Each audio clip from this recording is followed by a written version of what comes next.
ดังตัวลอยเหมือนว่าวอยู่กลางเวหาเมื่อราตรีมีฝนน้องทนมองมนหนักหนาเปรียบคล้ายดังดาราถูกเมฆาปิดบังเอาไว้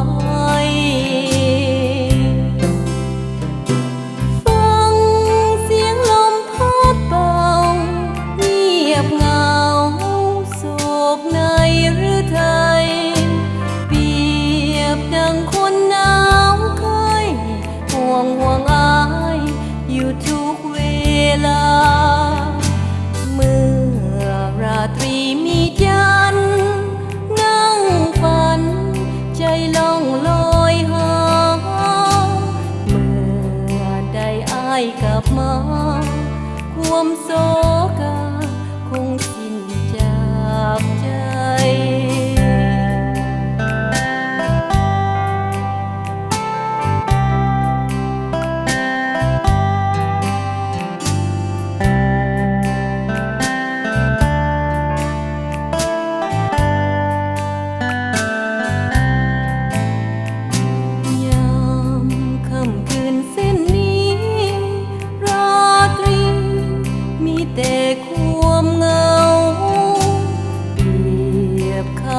ดังตัว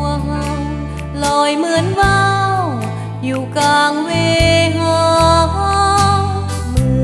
อราตรีมีฝนน้องทน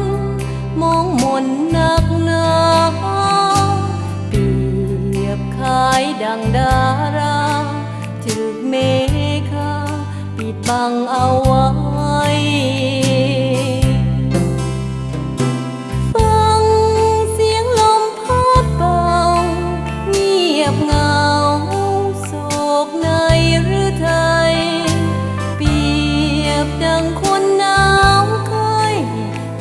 ห่วงอาย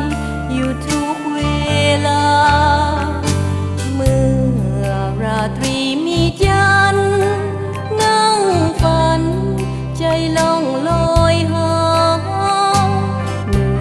อได้อายกลับมาความโศก